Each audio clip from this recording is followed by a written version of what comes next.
नहीं सोया? हाँ जी। मेरी गल सुन, मैं थकी खड़ी हाँ।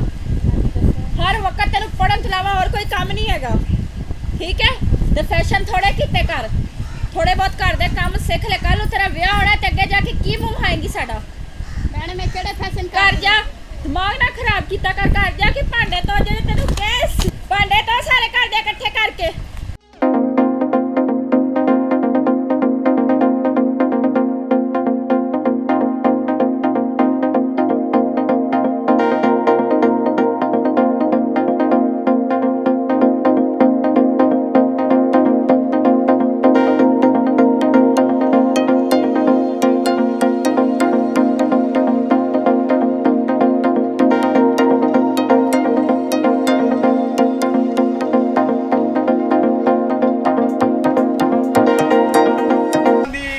वेख रन्ना कोल काम कराएंदे ना ओ मैनू शर्म आंदी है औरतां काम करन तां जा वे भरावा तू चला जा, कोई देख लेगा।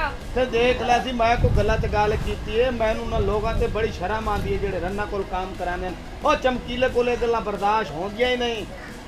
मेहरबानी तेरी बहुत बहुत, लेकिन ये मेरा काम है, मैनू करना पेगा। ओए औरत दा काम है घर दे विच बवणा, रोटी पकावणी, बच्चों दी खिदमत करनी है। जवान दा काम है हुण ये काम करना। हुण फिर मैं की करा? मेरी मजबूरी, मैनू करना पेगा। तेरी मजबूरी है, मैनू समझ नहीं आती। पता नहीं की करदा तेरा खावंद। वो भी काम नहीं करदा है। काम करदे ओनू आख काम करे, ओ मुर्दार सुत्ता रहिंदा है।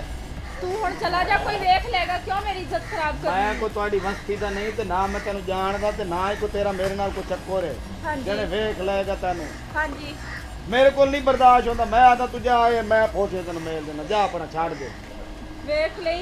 तू जा। मेरे हथ पानी लाया, मैं मेलदा। मेरी हुण गैरत जो गवारा ना देवे, मैं दस की करा, मर जा। अच्छा मेरी गल सुन, ठंडा पानी।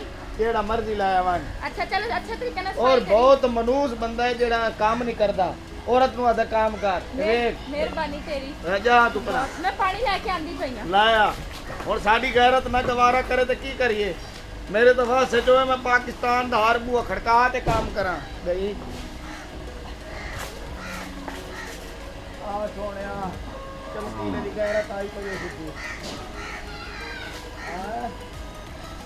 तेरी बोली रांद आई, हालांकि मेरी रांद ही काम करेंदी है, सारी काम करेंदी रहना जी।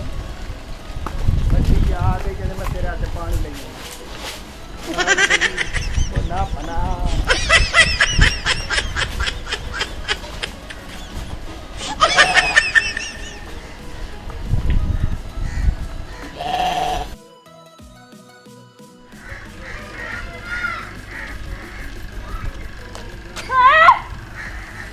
ना बंदा